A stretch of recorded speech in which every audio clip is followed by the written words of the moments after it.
Good morning. Welcome to the Driller Newscast, a weekly update on the news and stories impacting the construction, geothermal, and water industry. I'm your host, Brock Yorty, and episode 115 is brought to you by our friends at Derek Drills. Decades of experience and dedication for innovation has made Derek's one of the fastest growing drill rig manufacturers in Canada. The Imagineer behind the best domestic dual rotary drilling rig now offers drills to meet every need of the serious water well, geothermal, and RC exploration driller.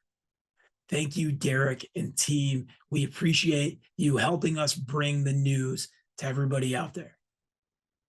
This week in the news, we're going to start with the Western United States and more studies coming out from the GRACE satellite program. Next, we're going to talk about ground source geothermal heat pumps, our net zero initiatives, and how that correlates to groundwater and water conservation. Our feature this week is an interview from the New York Geo Conference with Ryan, president of Geo Exchange. He is the boots on the ground in Washington, D.C., helping us advocate for ground source geothermal, helping us make sure that our names are out there and we are having the best representation possible. Thank you for that, Ryan. Before we get into all this great content, let's talk some safety. For this week in safety, last week was hot. This week is hot. We have not gotten our people climatized yet.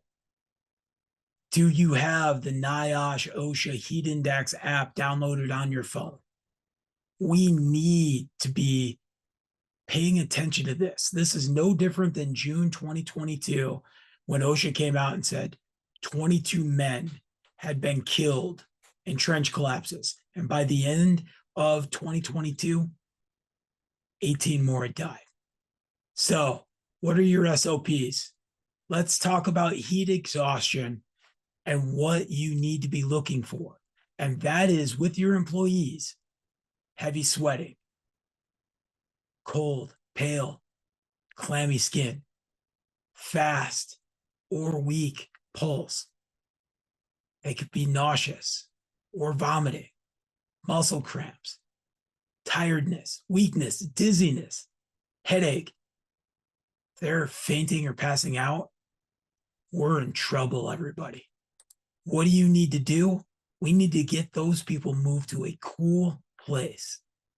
Loosen their clothes, put cool, wet cloths on them, or get them to take a cool bath and start sipping water. We do not want to put them in a pickup truck with air conditioning. We need to get them into a cool place and let their core body temperature start to come down. Get medical attention right away if our employee is throwing up and the symptoms continue to get worse and last longer than an hour. Okay, we talk about working hard. Come on, let's just get this job done. It's a tough man contest. I want to talk about heat cramps because they are a major sign. What should we be looking for? Again, heavy sweating during some sort of intense task. Complain of muscle pain or spasms. What should we do? We should stop physical activity with that employee and move them to a cool place. Drink water, drink electrolytes. We need a good balance there between 3-4 bottles of water and 1 bottle of electrolytes. We need to wait for these spasms and cramps to go away. If they continue, again, this is our body telling us our best safety device we have is our central nervous system. It's saying, get medical attention. It's a possibility that we are drastically low on the amount of water we need, the amount of sodium we need. This can also impact individuals that could already have heart problems. Now, here's the killer, heat stroke. What should we be looking for? A high body temperature, 103 degrees or higher, hot, red, dry, or damp skin, fast, strong pulse, headache, dizziness, nausea, confusion. They start mumbling or they're talking faster. There's multiple things. We should know our people.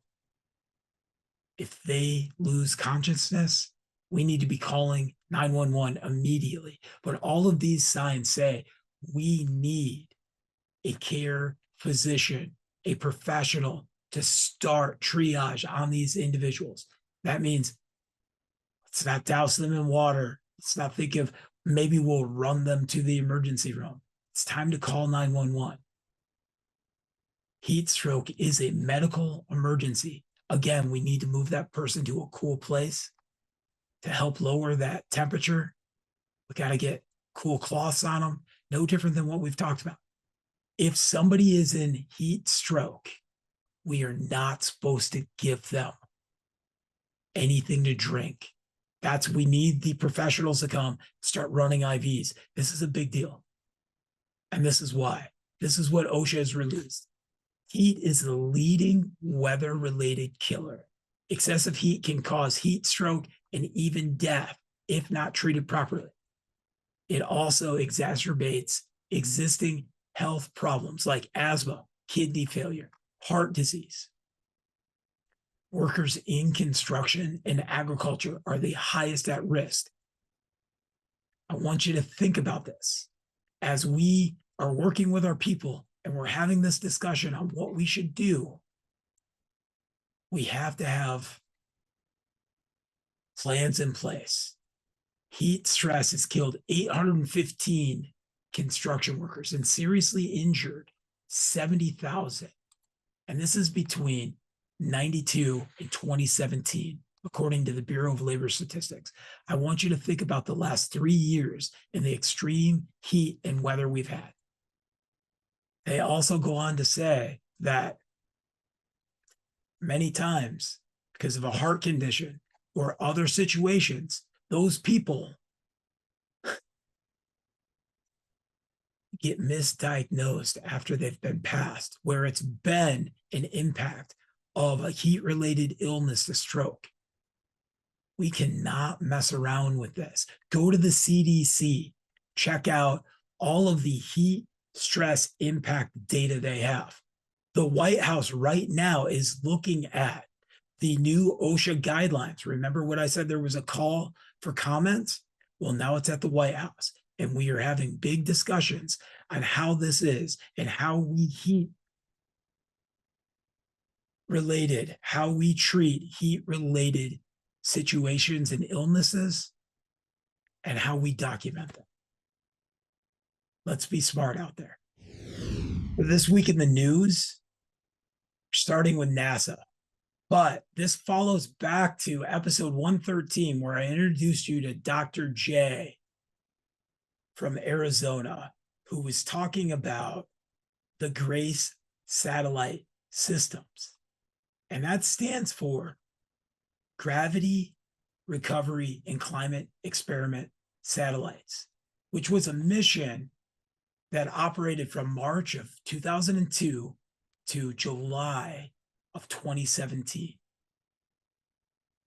It was the first remote sensing mission to provide temporal variations of terrestrial water storage, which basically, everybody, this is the sum of the water masses that are contained in the soil. And we see right now a lot of reports out or people that are working, and there's some great humanitarian folks that are doing this over in Europe and in the States. But basically, we're taking satellite data and looking at moisture from snow, surface water, soil moisture, and groundwater. And they're doing this at a spatial resolution of a few hundred kilometers. So we have a report that's just come out from the Western US, from NASA, taking all this data in that states the 21st century mega drought in the southwestern United States has caused dramatic acceleration of groundwater loss in the Great Basin of the Western US. as determined from changes in the Earth's gravity measured by the GRACE satellites. Statement: groundwater is a major component of terrestrial water storage in the Great Basin, but snowfall and snow melt are the major causes of seasonal fluctuations of terrestrial water storage. As the snowpack accumulates or melts, this water is redistributed, causing a rapid regional change in gravity that can be measured from space. Right now, we can look and we can see that in Utah, major reservoirs are overfull. We are seeing that we are releasing water, and there's all of these pieces happening, but they're saying due to the mega drought that we've seen substantial loss. And this is from 2002 to 2023. And that this loss is more than 6 times the current volume of Lake Mead. That's a big deal, everybody. When we think about that 15 million acre feet of the Colorado River Compact and how this snowmelt is supposed to contribute and everything we want. And this volume that we're missing is 6 times the volume of Lake Mead. They continue to say that there are still strong declining trends of groundwater loss found in the western part of the Great Basin, while at the same time, weaker declining trends are found in the eastern part. And we can see this from the discussion we've had on the upper and lower basins and how this water is distributed. But I want you to think about the amount of notable snowfalls we've had in this time from when we identified this as a drought to 2024, and the years that we had significant snow was winter of 2010, 2011, 2016, 2017, 2018, 2019, and 22 and 23. But we're still seeing a depletion of groundwater from the GRACE satellites. So as we continue to talk about groundwater conservation and the consequences that will impact this, it's here. And as groundwater professionals and as drillers that are going to be intersecting aquifers and the strategic water reserve that we see right now, it is very important for us to consider what we're doing, how we're advocating, and how we're going about this. Because right now we can see in Idaho, Colorado, in the mid-con from Iowa, Nebraska, and Kansas to Arizona, residential water sources are taking priority over livestock. How did we get here? Because obviously livestock is just as important as homes, and as we have urban sprawl and we need rural water systems.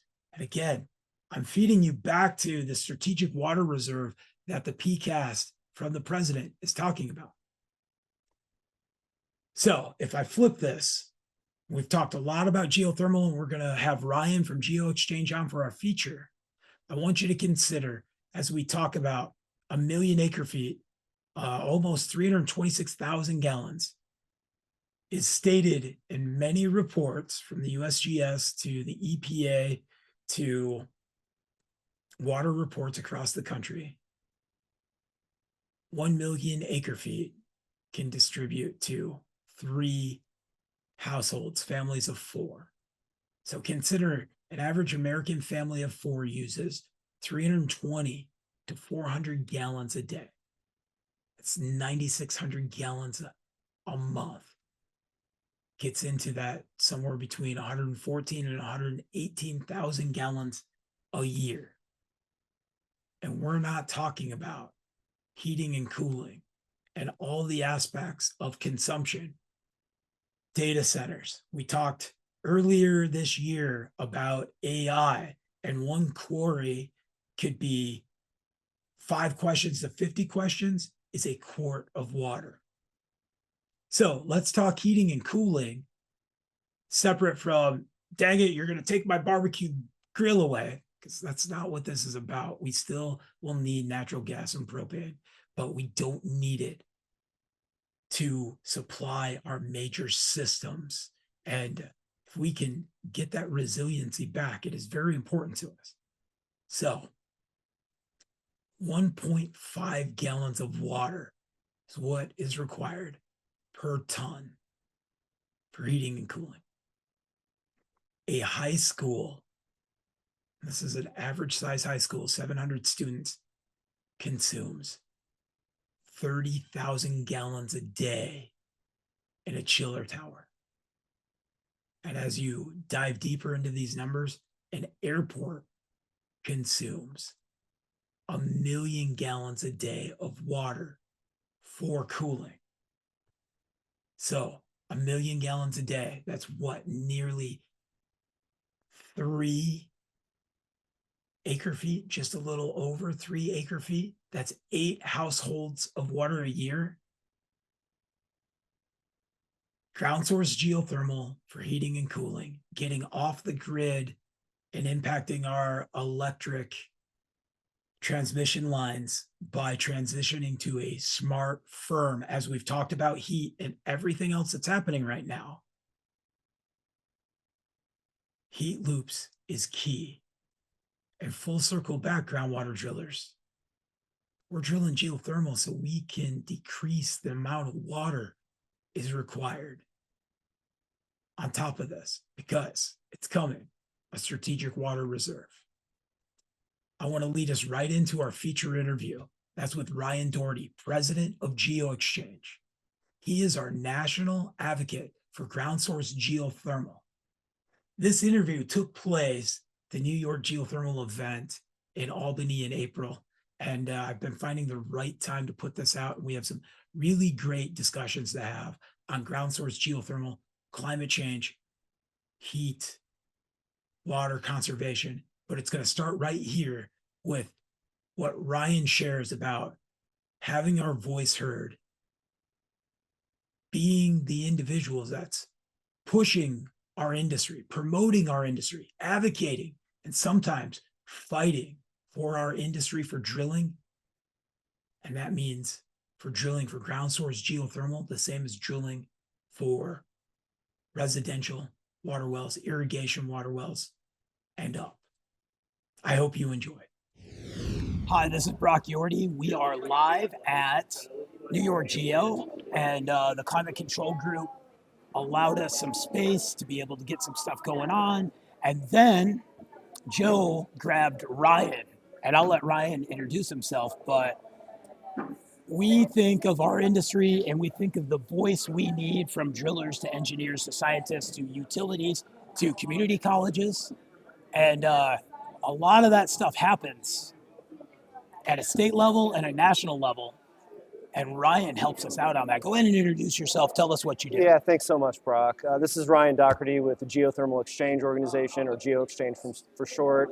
We're a national nonprofit representing the geo heating and cooling industry in Washington, D.C., and in state houses and regulatory bodies around the country. Our primary focus has historically been federal policy. I like to brag on us a little bit because we worked real hard on the Inflation Reduction Act, and had it not been for our involvement, the law as it exists today would look quite a bit differently. We worked closely with the Biden administration, the tax writing committee, Senator Wyden's finance committee, the House Ways and Means Green Team, and helped them craft the legislation in a way that was most conducive to benefiting our industry. I sighed a great sigh of relief when the law passed. In fact, I went and bought some champagne and celebrated that weekend, but little did I know there would be months and months of work on the back end of it. The effort really doesn't stop ever, and so we've been engaged now in going on 20 months of implementation activity around the IRA, not to mention engagement with a range of federal agencies. And having worked in this industry for 10 years, I've never seen the level of support that we're seeing right now within the federal government.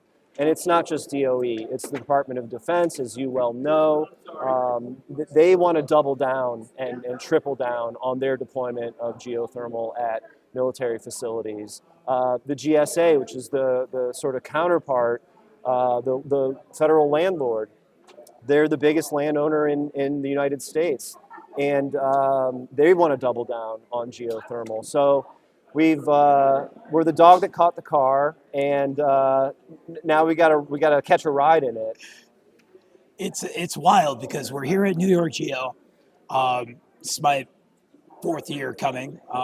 Last year I was on a panel with Scott, and we're talking about how do we buy more drill rigs, how do we ramp up, and we made that comment about, well, the Defense Production Act, Yes. And not that you're already a busy man, but suddenly I have, you came up to the stage afterwards, and Scott Smith and I are standing there, and we're talking back and forth, and you're like, yeah, I know the pathway, and lo and behold, you're now every other week for the rest of your life on another meeting. Until we climb the mountain, right, and soar to great heights. But that's such a great story, Brock, about how that all came to fruition. I mean, the Defense Production Act, a long-standing law, I think it's been on the books for like 100 years or something like that, used for wartime purposes to compel industry to lift themselves up to supply our fighting men and women with the equipment that they need.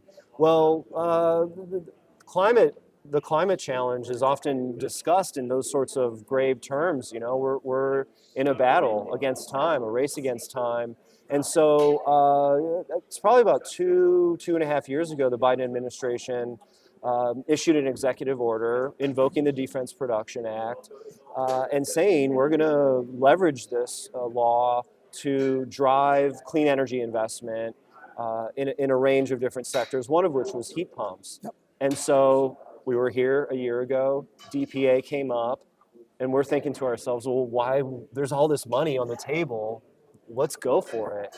And no, we weren't going to build a bigger, better heat pump or expand production at any manufacturing facility for heat pumps. But if you don't have the borehole, you're not going to put the heat pump in that building. So that was a whirlwind of, I think, 3 or 4 weeks. We had a strike force assemble. We formed like Voltron. Yeah, we did. And really, I think, gave it the old college try. We put together a great product, which ultimately and disappointingly was discouraged by DOE. It didn't really fit the exact parameters of what they were looking for. They wanted somebody to build more boxes.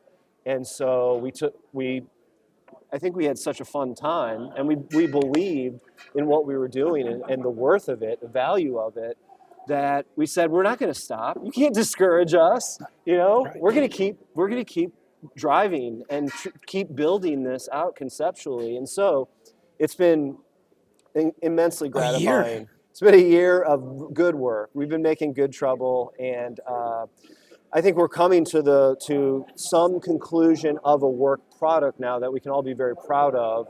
A white paper, which is really going to, enunciate, really spell out all the parameters of what we want to do, whether it's through the DPA or through other funding sources. I'm confident that our friends in federal government want to help us. They've got to figure out the best avenue to provide funding to see this through, but the work has been very worthwhile, and I think we're going to be able to capitalize on it as an industry.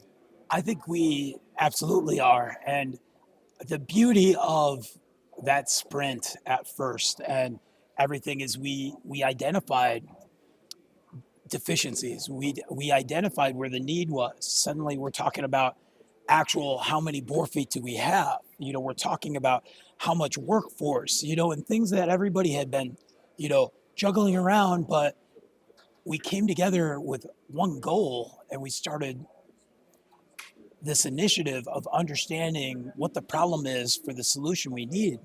And I think we in this industry need to use our voice more. And like from your perspective and the association, what else more can we be doing? What should we be doing? Yeah, well, I think there's something to be said for strength in numbers and coalition building, finding common cause with entities and organizations that you might think don't align necessarily with your core mission. There's a lot of overlap between this industry and the whole environmental movement. I mean, what a lot of what New York Geo has been able to accomplish was because they fostered this dialogue with individuals and organizations that no one had ever really gone to before. And they showed them the light of what geo can do for the environment, for the grid, for the economy. And so I think coalition building, finding consensus, finding common cause and alignment is what is going to take us to the promised land. So in concrete terms, what do we need to do? I think, as I mentioned, we've still got a ton of work to do on the back end of the IRA. There's lots of implementation questions still outstanding. I think we're really thinking about innovative business models and affordable financing, how to really grease the skids to get us to mass deployment. There's been a ton of talk at this conference about thermal energy networks, and I think that TENS are the hook that are bringing the world to our front door. And so we've got to engage with that. And it's interesting. 2 weeks ago, Governor Inslee in Washington signed the Washington State's Thermal Energy Network legislation. In Maryland, last week, they passed their TENS bill. We've got a bill where I live in Illinois that's TENS focused. There's pending legislation in Minnesota. And this is just the green shoots, essentially, of getting our technology much more visibility.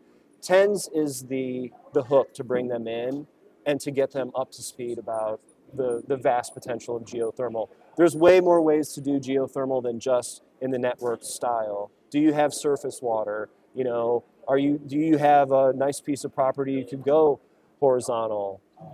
So I tell people there's a lot of ways to skin the cat. We've got to look at what's the most cost effective and feasible and makes the most sense. But geothermal increasingly ought to be the default technology in the built environment. When you're in DC and a meeting gets set up, we're still quite small compared to all of, the other day I was driving upstate New York and I'm following a fuel oil truck. And I'm like, I didn't even know there were fuel oil trucks around anymore. But like when you walk into an office and you have this plan in place, and maybe you've brought some other constituents to meet with that congressman or senator, how often do you get the question like, all right, yeah, what is ground source geothermal? Quite often, because there's a lot of staff turnover in DC, and you're always encountering unfamiliar faces, but we've got our stalwart champions. So this goes back to a very painful episode and in our industry's history back in 2017 when we lost the tax credits, which was not fun at all. I think anybody who was around back then understands the impacts to the industry, to people and professionals in the industry. It was a tough time. We mounted an effort over 2016 in the run-up to the cliff, and then 2017 when we did lose the tax credit. We mounted an unprecedented effort on behalf of trying to get the credits first to stick around and then to get them back. It was a full court press, and it was actually a New York Congressman, Tom Reed, who carried our bill, and we were really diligent about attracting. This was to reinstate the tax credits. We wanted one Democrat and one Republican, and it was like Noah's Ark. 2 at a time, we were adding co-sponsors to this bill. We got 59 in both party, 118 co-sponsors of our tax credit reinstatement bill. And the Speaker of the House at the time was Paul Ryan from Wisconsin, and he was dead set against allowing us to do this. Well, he had 118 people, 59 of whom were from his own caucus, clamoring, give these guys their just desserts. By the end of this 2-year slog, during which we did nearly 500 meetings on Capitol Hill, wow, they were like, oh my God, it's these guys again. They knew who we were at that point. We were getting around. And so that really set the stage for, the credits were signed back into law in February of 2018. And we've been a much better known commodity since then. It's much of the New York delegation that we're really close with. You know, this is the hottest market in America. And so New York legislators know the technologies. They've been to ribbon cuttings and groundbreakings and project locations, and so they know it. So sometimes it's the staffers you got to educate a little bit and have that sort of level-setting conversation. Where no, not Iceland. I'm glad you enjoyed your trip to Iceland. It's not volcanoes spinning turbines to create electricity. This is like 50 states. Do it in your front yard. It's firm. It's not complex. Yes, absolutely. So, but we as an industry are much better known in the halls of Capitol Hill. And that's great because we can go and walk in and say, hey, we've got this new issue. Oh, they're interested. Tell me about it. How can I help? So, and we are a small organization with not a lot of money, but we just keep going back. And that's something that was instilled in me very early on, that with persistence, you can achieve so much, right? Be factual, be informative, but don't stop, right? Everything I've ever accomplished in my professional career was by just bugging the right people long enough that they relented and said, fine, Ryan, we're going to do it. I love that. Well, thank you for what you do and educating us and being here in New York. 100 million bore feet in New York is just a projection, or other states. This is reliable, firm technology, and Ryan and his team and the people he gathers make it that much more, valuable. Our voice, getting back to, the people that lead this country. And so thank you. Thanks, Brock. I really appreciate all you're doing for this industry. You're a force to be reckoned with. Just the way you bring people together is unparalleled, and I can't thank you enough. Just as a parting shot, I'll say, if folks have questions, want to reach out, if there's regulatory or legal or policy issues that they're grappling with, drop me a line, ryan@geoexchange.org. I'd love to talk. We're expanding our reach beyond just Washington, D.C. That's always going to be where the action is, but a lot of the fights around future energy policy, they're taking place at the state level. So we're gearing up in places like St. Paul and Lansing, in Trenton, to really dig in and have a voice in these discussions, in these negotiations about what the future is going to be like. So if you want us to come to your town, we'll take this show on the road. Awesome. Thank you so much. Thank you, Brock. Really appreciate it. Thank you for joining us for episode 115 of the Driller Newscast. Thanks again, Ryan. It was excellent to have this discussion and know where we need to be and how we're all working together. Ground source geothermal is a big deal. I'm going to keep talking about it, water well professionals, because you need to be diversifying and looking at the opportunities here. There is a massive pie out there, from residential to urban to commercial. It's not just you need to get on these giant universities and do 850-foot angled holes. It's not about that. There is plenty of practical, residential, small and medium commercial projects out there that will fit your equipment, help you diversify, make money, and save the planet and conserve water. Check out thedriller.com. Lots of great content. We're quickly going to be at the Jubilee. It's going to happen fast, but first we got the 4th of July coming up. Be smart. Think about these heat-related illnesses. I'm just going to keep hammering this home until it snows, everybody, because this is dangerous. Thanks. Have a productive week.